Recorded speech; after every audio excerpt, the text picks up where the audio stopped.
Welcome to Public Safety Talk Radio, the podcast for all of our heroes in public safety, including law enforcement professionals, firefighters, EMTs, corrections officers, healthcare workers, and more.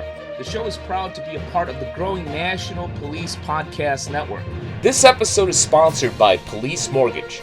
Police Mortgage is a full-service mortgage company dedicated to serving police officers and first responders. Founded in 2008, Police Mortgage offers a variety of mortgage products tailored to meet the needs of those who serve and protect. Police Mortgage, for first responders who are second to none. Hi, I'm Ken Bader, your host for Public Safety Talk Radio, and I have a great guest. I know I always have a great guest, but you know what? It's my show, and this person really intrigues me. I can go back here and definitely read the bio, but her name is Yvonne Pyre, and she is a former military professional. She's a serial entrepreneur. She started, I know I'm going to get this wrong, Trofholz Security. That she's just started a couple years ago, the Rising Zone, which is great for wellness. She's probably doing like a ton of other great things. So let's just get her on. Yvonne, welcome to the show. Thank you very much for having me. My pleasure. Well, let's dig into that military experience. If I remember it right, you were part of the U.S. Air Force. Were you out there flying planes and stuff? No, I wish. No, I joined right out of high school, so you have to have a bachelor's degree to be able to be an officer. So no, I joined right out of high school. I was the U.S. Air Force for 6 years. 4 of those years was as a security police specialist and 2 as a paralegal. Wow, okay. So how long did you do that? It was the full 6 years. So I did my first 4-year commitment was as security police. And then whenever I extended to so I could cross train into paralegal. Got it. And that was 2 years. Got it. And then you woke up one day and say, "Hey, I'm going to be an entrepreneur." I say I woke up one day. I had always thought about being an entrepreneur, but it really hit me after I got out of the Air Force. Well, I'll back up. When I was in the Air Force, as a senior airman, I actually got moved to the wing level and was operating in what they call an E5. So I was an E3 at the time, and I got put into an E5 position. And I started creating databases and reports and everything else for their personnel security records. And I realized I'm working my ass off and wait, are we allowed to cuss? Yeah, go ahead. Say My ass, butt bullshit, off. pissed off, We usually try to stay away from the F word, but ass is Yes. fine. Yeah. Yeah. So I realized I was working like crazy, and no matter how hard I worked, I was going to be paid at whatever level it was at. So it was probably my first clue that I am always going to be more of an entrepreneurial spirit, because even in the military, I was like trying to find ways to do things new and different. Yeah, So, I love the entrepreneurial story in the journey. Me personally, eventually you get this in your head that, hey, I should be getting paid for this, for all this extra work. And, also part of it is you just want to do things, your own way, which is not necessarily a bad thing. right, right. Yeah, when I got out of the Air Force, I finished up my college education, so I got my degree. I was working for a couple other federal government contractors and entrepreneurs. I actually was fortunate enough to be able to work side by side with the CEO of a federal government contracting company, and that's when I realized that, hey, I think I could do this. And once I finished up my degree, and worked in another business as a manager for a while.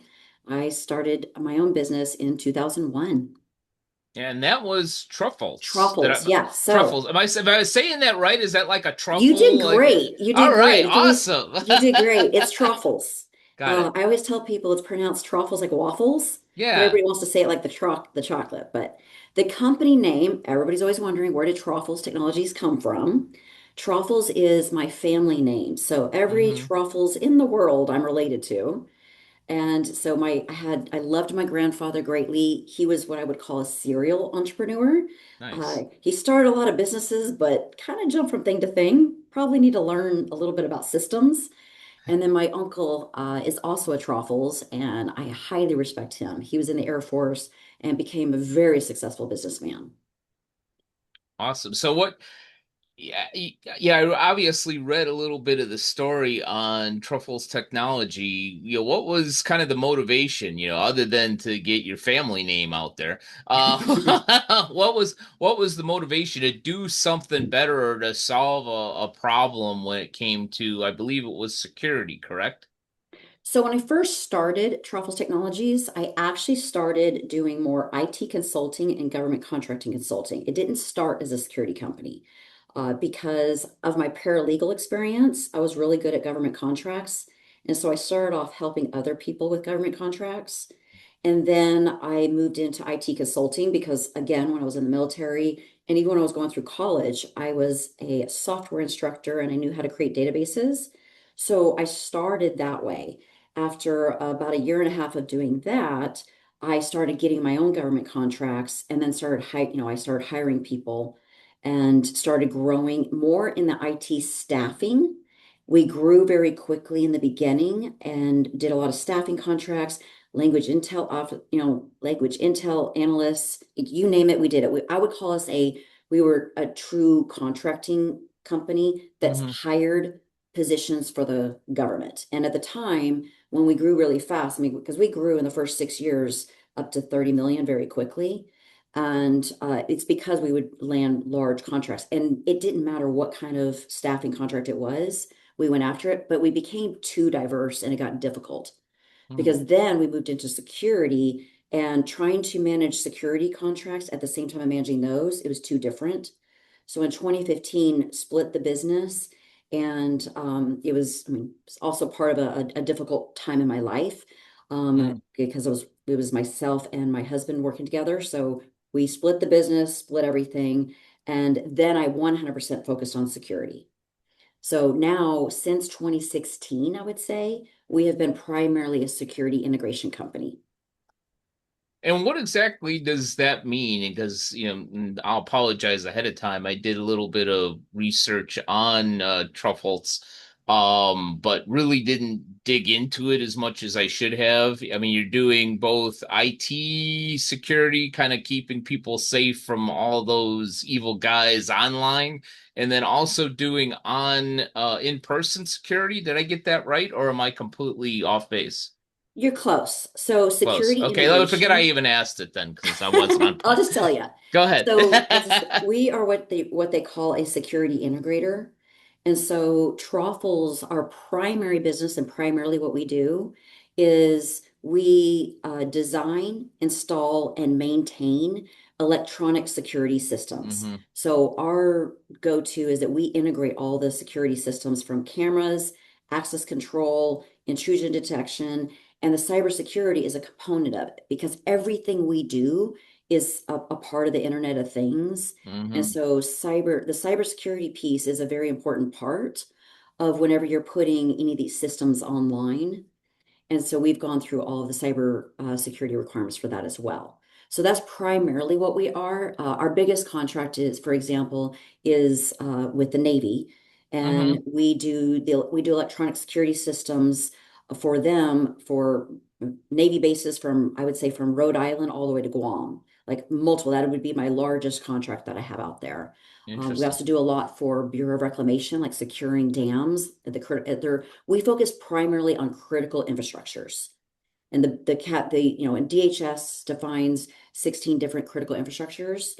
We primarily focus on dams, healthcare, government facilities. We've done obviously energy work as well. When it comes to your mortgage, the right rate can make all the difference. At Police Mortgage, you now have two powerful options. Lock in long term stability with a 30-year fixed at 5.5%, or take advantage of a lower starting rate with a 5-year ARM at just 4.99% for purchase transactions. That means lower monthly payments up front and no payment increases for the first 5 years. And every eligible mortgage includes end of watch loan protection. Rates are based on typical transaction and may vary based on credit, loan type, and occupancy. Adjustable rate loans may change after the initial fixed period. Minimum 20% down payment required for ARM programs. Email info@policemortgage.com to learn more. Police Mortgage LLC, NMLS ID 268815. The rates quoted in this ad are as of the date of this recording. I could dig into security for the next hour, frankly. Yeah. But as we were kind of joking before I pressed the record button, I'm into the whole wellness thing, and you just started basically a wellness company called the Rising Zone, and Yes. you alluded to, which I thought was really interesting, that you work with Trofholz kind of led to the Rising Zone, which I think you opened up in 2023. Did I get that right? Yes. So the Rising Zone opened in 2023, and it truly is because of my own journey. So always being in very high stress jobs, high performing, high demanding jobs. I was always like my stress level and my nervous system was always on overdrive. And the military, being in security, government contracting, you combine all those things, and it was always a very stressful job. And then you combine it with, I had a lot of childhood traumas that I had never dealt with, never talked about, absolutely never talked about. I just focused on I'm going to be highly successful financially, and I'm going to be the best mom I could be. I had four kids while I was raised four kids, I should say, while I was growing my security business. Then I went through a very difficult time in 2015 and a very difficult divorce, all the while bearing that. And that is so common for high Mhm. performers and first responders, military members. We are always focused on our job and we hide what's going on personally. So, what happened is when I went through my big transition in 2015, 2016 personally, then I actually started opening up and I became a more authentic leader with my team. Hmm. And they saw the challenges I was going through. I had to go back and heal a lot of my past childhood traumas. And, my team, I was more transparent about it. Like I was being super honest with them about what I was going through while also still continuing to run the business.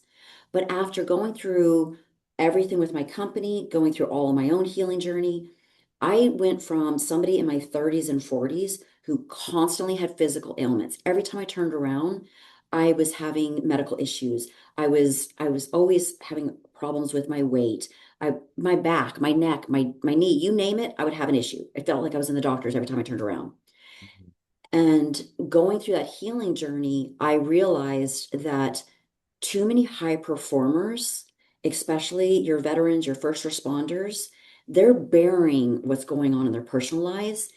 And when leadership and the work environment allows for those discussions to actually be, first of all, just Hmm. allowing there to be an awareness that our personal lives affect our professional lives, then we can actually create a better work dynamic.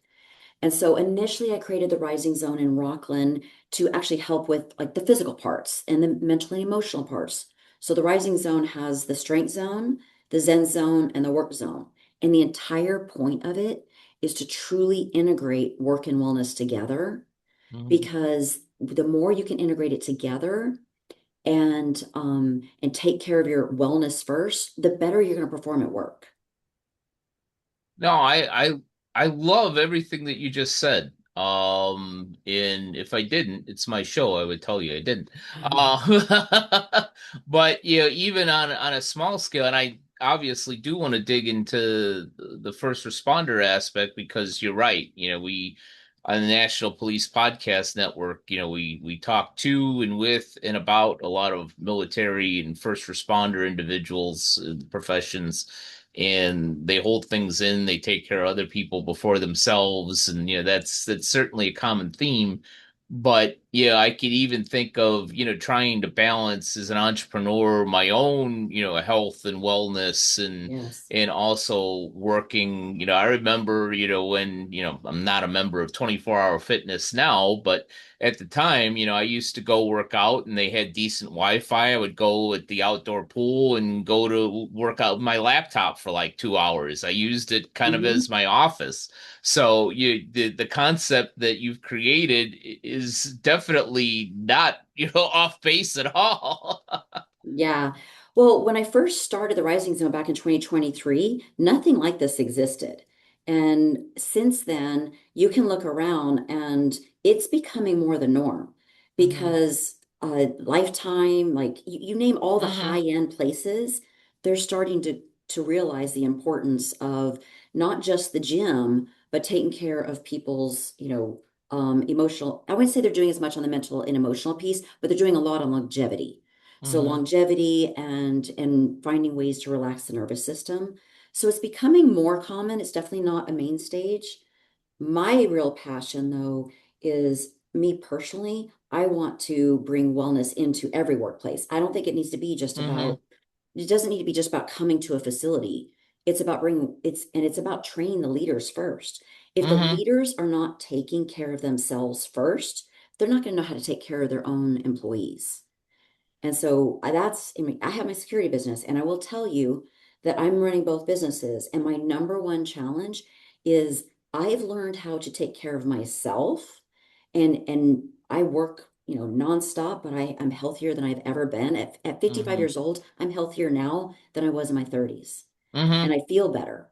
But now trying to teach that to my team here at Trofholz, it's challenging because I have to Mm-hmm. start with my leaders and my managers, and I'm teaching them breath work. I'm talking to them about how they're eating. So I'm integrating, like I'm constantly asking wellness questions whenever we have meetings or we have challenges going on. Because 9 times out of 10, if there is a work problem, it's affecting somebody's wellness. And if they're having wellness or personal life challenges, it's affecting them at work. So Yeah. it's integrated. Yeah, to your point, maybe it's a little bit off subject, but I'm 56 and I quit drinking like 6.5 years ago for a lot of reasons. Mhm. And I keep saying I feel like I'm in much better shape and feel much better at 56 than I was at 46. Maybe not better than at 36 because I felt I was in pretty good shape at 36, but yeah, you make these changes and you could feel better than you were a decade ago. Um, so many things to really dig into here that are of interest to me and I'm sure to my audience, but let's circle back to, since it's public safety talk radio, let's circle back to first responders. How does the rising zone help first responders and those professionals? Are there fire chiefs and police chiefs coming to you and working at the rising zone, or are you going to them? Tell us a little bit more about the first responder aspect. Yeah, so currently we have first responders that come, we have a combination of those that come to the Rising Zone, as well as I've gone out and I've done some talks at some of their health and wellness fairs. But we have several first responders who are just members. They're paying for their own memberships. But we also have a couple of first responder agencies in our local area that they're so committed that the departments themselves Mm-hmm. pay for their team members to come to the Rising Zone because they know how important the wellness aspect is. And they've got gyms and things like that, but the Rising Zone we have it's an energy enhancement system, and it's probably the number one thing that they enjoy the most because especially firefighters, so firefighters Mm-hmm. are on shift, getting woken up nonstop, and they have like these 3-day shifts where they get very little sleep. And then when they get off shift, they come into the Rising Zone, and then they'll rest in the energy enhancement system. They'll put the brain tap on, and that'll help them recover from their lack of sleep. We've got others that are recovering from physical ailments, and they'll utilize a hyperbaric oxygen chamber. The newest thing that I'm really promoting is one of the departments locally. The chief is a huge advocate of wellness, and Mm-hmm. we're looking at ways to teach them more breathwork techniques and bringing in, more of those aspects into the stations versus them just coming to the Rising Zone. So what I'm doing today is they're coming in. What I'm working on right now that I'm going to be rolling out is I'm going Mm-hmm. to be rolling out programs that any first responder agency anywhere in the nation could implement some of these wellness practices at their stations. So I want to look at this more as a scaling. There's certain wellness practices that I think are ideal for first responders.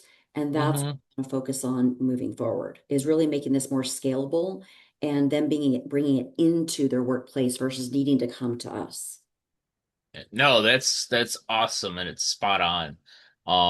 It's the kind of thing that I hear that our first responder needs all over the country. I'm even thinking of, the all the great folks that I met doing the Facing Evil podcast and the Sacramento County Sheriff and Mhm. Sacramento PD and the Placer County Mm. sheriff in your area. So I hope they're all working All with of them you. have been out to the rising zone. Yeah, Awesome. just about. I think I think Sac Cities might be the only one that hasn't, so I'll put it Okay, out there to well, them. But we'll yeah, we'll see what we can do on that one. yeah, let's get that out there. But no, they have all been into the rising zone. Obviously, funding is a big challenge. And so that's why I'm looking at some different training programs to really promote that it's really the culture and the mindset that I think has to shift first Hmm. because I love your backdrop there of beyond branding and culture building.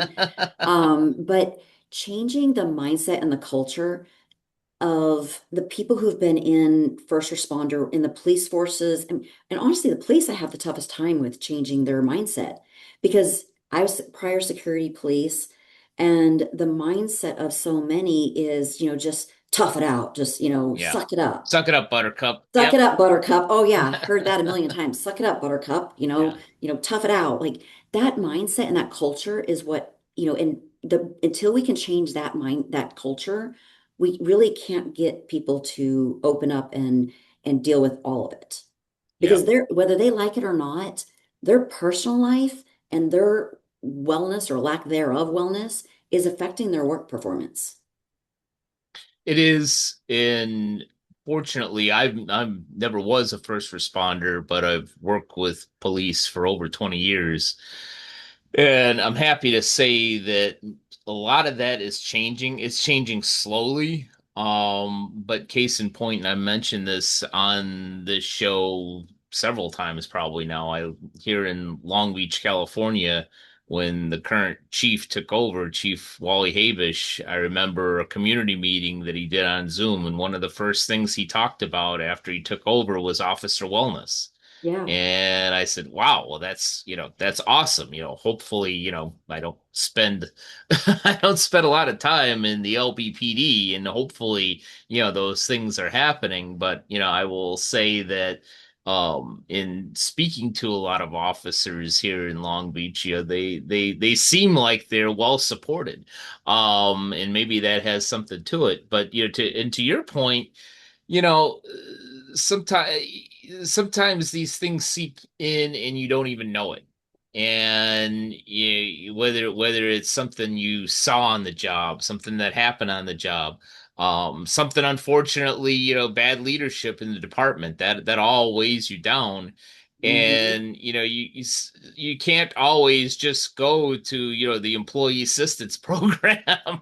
You need to take care of yourself, outside of the police and fire department. And it sounds like the Rising Zone is a way to do that in one way, shape, or form. Yeah, that's definitely the goal is that we can support and augment the programs that are already in place. And you are right. I would say that there are certain advocates, certain departments are further along than other departments. Right. And the ones that are totally in on wellness, I mean, there's some that they're putting all of their wellness into the mental, emotional, really the education, like training programs to help support people. So there are agencies and departments out there that are at the front end. There's still a lot to be done, though. I would say that even the ones where you've got people in place that are advocates of wellness. And when I say wellness, it's not just about the freaking gym. They Mm-hmm. invest so much money. I mean, Right. the California had a grant for, wellness, and so much of it went to gyms Mm-hmm. and gym equipment. And the reality is that it's so much bigger than just the gym. Right. Yeah, there's certainly physical wellness, but like we talk about, here on Public Safety Talk Radio, the four pillars of soundness, financial wellness, physical self wellness, emotional wellness, and professional wellness. Yeah, And, I find so many times, one of those pillars is, to use a technical phrase, screwed. It affects all the other pillars. it Sometimes it's does. sometimes it's financial. You got a 500 credit score and two kids going to college and figuring out, what you're going to do because you need a new car, and you got $2,000 in the checking account. Or the physical wellness, you're eating donuts and coffee every day. I mean, I've heard this story before. It's a cliche, but guys working the night shift and they're going to Taco Bell or Denny's or whatever. Even if you keep working out, I know personally that shit catches up with you. But the point is one pillar is messed, it's gonna mess with all the other pillars. That's it. That's exactly right. And I teach the same concepts. I have a few more others that I look at, like environmental wellness as well. Hmm. But financial wellness, it goes, if someone is financially strained, it's going to affect them not only emotionally, but it's going to affect them physically too. Hmm. Because one of the biggest things I teach and promote is breath work. Hmm. And that's Hmm. because our emotions get trapped in our body, and there's different types of breath techniques that can help move those emotions out of your body. And people think it's all woo-woo. I am telling you it's not. Because the first time I knew the power of breath was when I was trying to learn how to fire a freaking 9 millimeter handgun, and my hand is going like this. And the first thing my instructor told me was to control my breathing, Yeah. and it was my breath. So we know when it comes to skills how important the breath is. What they don't realize is that there's thousands of breath techniques. There's 20 that I really focus on the most. And out of those different techniques, those are what I want to teach to first responders, because it's not woo-woo. It is Hmm. science. There's a science behind this, and it's about regulating our nervous system. Yeah, yeah, it reminds me of conversations I had with another great female entrepreneur that runs yoga for first responders.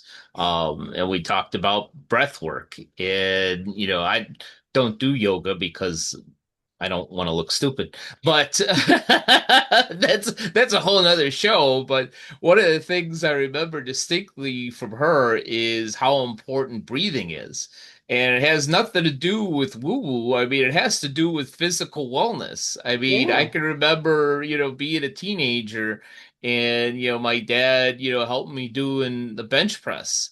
And, Mhm. I'm sitting there and he's like, breathe. So Yes, you could breathe. you could do this and breathe. Yes. And yeah, I remember she explains like, yeah, when you're doing that, your body is in distress. Even when I work out at the gym, I think, okay, I got to breathe. When I'm stretching, I'm like, I have to breathe a certain way. It'll help. And so it's not woo-woo, it's actual physical wellness. Yes. It's so funny to me because you can talk to a police officer or fireman, or just somebody who's really into, we have a lot of athletes that come there as well, so Hmm. boxers and everybody else. They have no problem admitting that how they breathe and how they control their breath when they shoot a gun, when they're under Hmm. stress, when they're handling any of their critical incidents. They know the importance of breath in those situations, and they know the importance of breath work when they're lifting weights and boxing. When you're boxing, Hmm. there's certain breath patterns that you need to utilize. They have no Hmm. problem admitting that. But when it comes to doing breath techniques that are going to help move their emotions through them or relax their nervous system, that's where like, oh, that's woo woo. Hmm. And it's not. Well, ask an EMT, somebody who isn't breathing, how important breathing is. Yeah, yeah, exactly. Well, if it's not important, just stop doing it. So yeah, So so that's one of the things when I say that with what I am rolling out, I'll be rolling it out. I'm rolling it out to some of my customers in August. I'm going to roll it out publicly, but I'm going to be rolling out my breath work for first responders. awesome. Yeah. Awesome. So when it comes to what you're seeing from first responders, fire, police, EMT, even dispatchers, they might not have the physical challenges, but they sure as hell have the mental challenges. What are you seeing that works at the Rising Zone for them? I know there's probably like a dozen things, but if there were, one or two things that you could really peg and say, this is working for them, what might they be? What they've been the most open to and that is working for them immediately is the first responders that have come in that have seen the biggest gains have been the ones who have been going in at least once or twice a week into our energy enhancement system Hmm. and utilizing the brain tap. So the brain tap is a headset that we put over them, and it has light therapy as well as sound therapy, and it's a meditative type of experience that balances the left and the right brain hemispheres. So the two of those really help relax their nervous system. And so that's what I think they've seen the biggest impact from, because their nervous system is on overdrive the majority of the time that they're working. And when they come in and utilize the energy enhancement system and the brain tap, it relaxes their nervous system. Second, after those two modalities, a lot of them really like the hyperbaric oxygen chamber, because whenever you have any kind of physical ailments or mental clarity challenges from lack of sleep, that oxygen right into your body and into your brain really helps heal your muscles and also gets the oxygen to your brain to help with mental clarity. So I would say those are the ones that are the most popular. The one that most recently they've been utilizing is the lymphatic drainage suit. And that's more to help keep them healthy, because our own body's lymphatic drainage system is where all the toxins go. And so Hmm. we have the lymphatic drainage suit to help flush out those toxins. And, toxins come in many different forms. But, if obviously the easy one to notice is, smoke inhalation and, Hmm. fire and also, environmental challenges. So firefighters, obviously, but police officers too are challenged with that. Hmm. So I'd say those are the ones that they've embraced the most so far. Uh, but like I said, there's more out there I think that we can be doing. It's Sure. just we're taking it step by step of what's working for them now. So you're saying I can continue to smoke a cigar every other day and then use your lymphatic thing Hyperbaric and be oxygen okay. chamber? Yeah, exactly. Well, it will help. The hyperbaric oxygen chamber will definitely help you. Not smoking would be better. Yeah, now you're starting to sound like my primary care physician. But but you were talking, yeah, again, I love the entrepreneurial journey. You were talking about step by step. What is the next step for the Rising Zone? The next step is online programs. Nice. So, because really a lot of what I've learned, first personally on my own, own wellness journey, and then second, working with all the people that are coming into the physical location of the Rising Zone, is that there's a lot of things that could be done, that they could be doing without coming into us personally. So I can't scale, or I shouldn't say I can't, but it takes a lot to scale physical locations. Mhm. So I want to really, that's what's next for the Rising Zone, is really promoting all of this online and doing online coaching for, my dream would be able to really coach up the chiefs out there on the police departments and the fire departments and all those different agencies, to really help them with that culture and mindset of what can they do to take care of their own wellness as well as their people's wellness, and it's Yeah. all pillars of wellness. Yeah, yeah, I found that leaders, especially in this case, chiefs, but even in the business world, leaders that actually believe in at least some of this stuff. Hmm. Maybe you don't believe in all of it, but you believe in some of it and you're open-minded to some of the other ideas, maybe whether you use it or not, you're a lot more apt to promote it and allow it among your team rather Yeah. than just say, hey, you had a bad day, go, here's $10, go get yourself a couple of beers and call it a night. Yeah. And the program that I focus on is, it's actually call it work life wellness Hmm. integration. And so that work-life wellness integration, that's first and foremost the leaders in these departments in all these first responder agencies. They're the ones that first and foremost need to understand what does work-life wellness integration even mean, and Hmm. how can they implement that in their own agencies. Yeah. No, I love it. Um, I said I don't throw curveballs, but I'm going to throw you one. Go for it.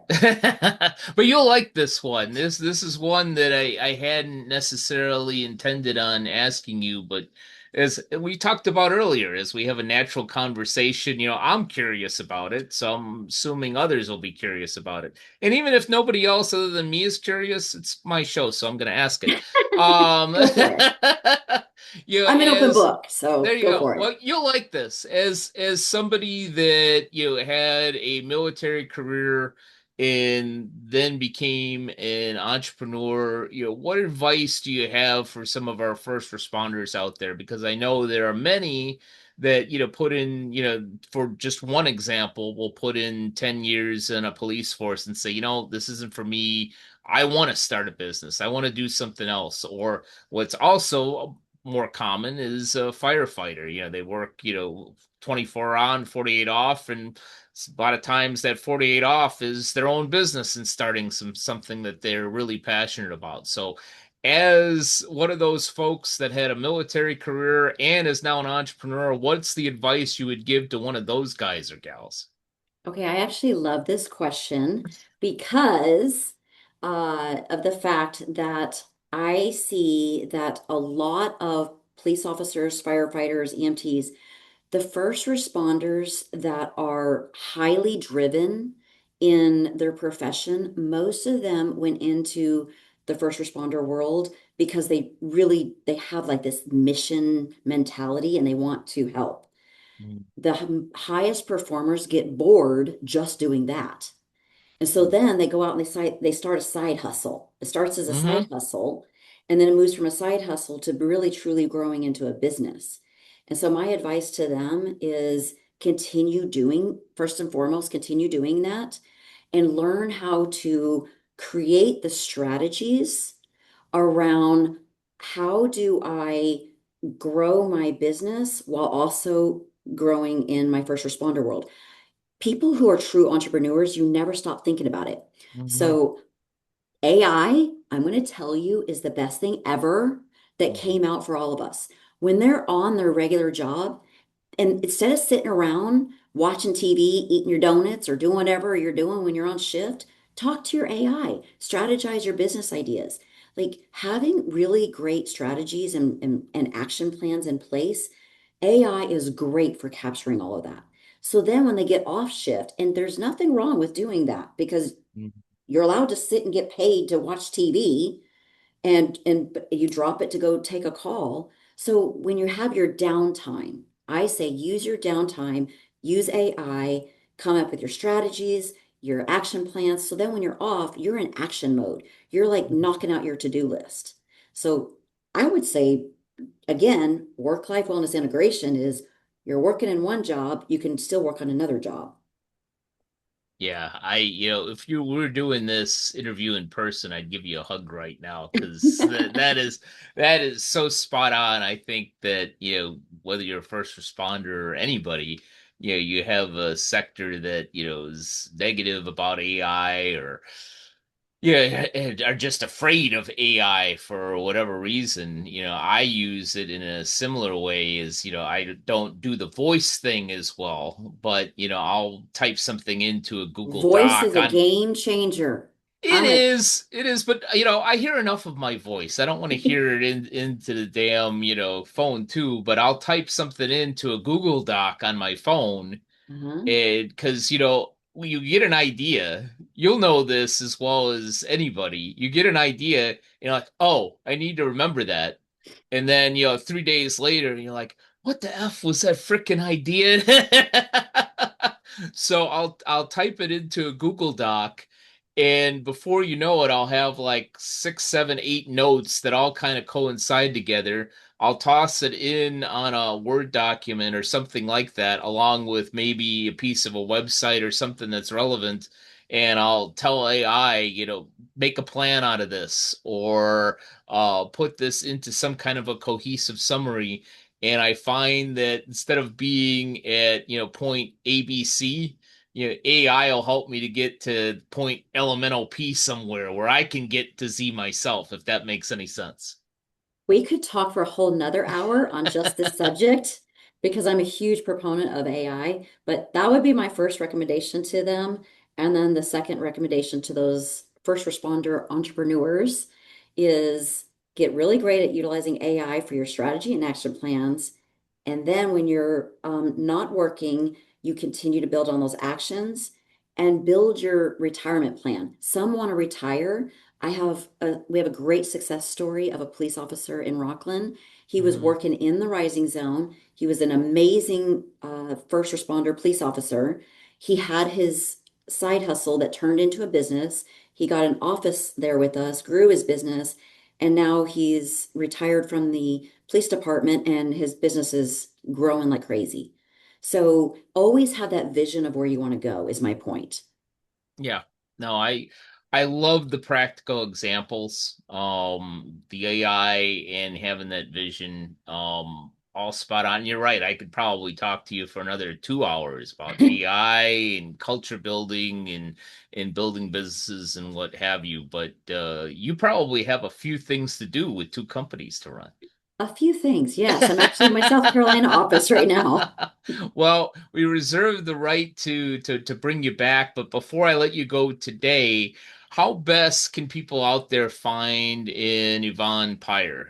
Whether they want to utilize Trofholz technologies, they want to come to the Rising Zone, they want to have you speak, they just want to tap into some Yvonne knowledge. How best can they get a hold of you out there? The best is social media. Not everybody does it, but I'm Yvonne. It's just Yvonne.Pyre on Instagram, Yvonne Pyre on Facebook, and Yvonne Pyre on LinkedIn. So I post the most on Instagram, which of course goes to Facebook. Hmm. But I am actually sharing my journey.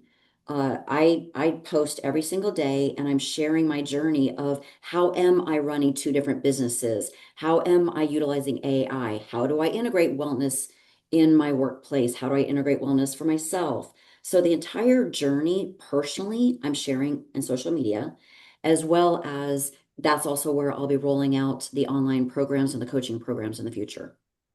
That's And if they're awesome. interested in Truffles, they'll find it there. If they're interested in the Rising Zone, they'll find it there because both are on my social media. Perfect. Perfect. Just find Yvonne and you'll probably get something you need. Well, it's pretty easy because there's only two Yvonne Pyres in the world, so it's Really. pretty easy to find me. I have a feeling there's probably five or six we don't know about. Yeah. Maybe they're in like Holland or something. Who knows? The other one that I know of is in Germany. Got it. Well, the only one I care about is the one that's in the United States. Thank you. No, thank you so much for taking some time. I know you're a busy entrepreneur, and I really appreciate you spending a little bit of time and most importantly, a little bit of wisdom with us. Thank you. And I appreciate what you're doing for first responders. Thank you. Thank you. It's my pleasure. And thank you to all of you who have either watched or listened to this episode of Public Safety Talk Radio. And we'll be back with you next week with another great guest.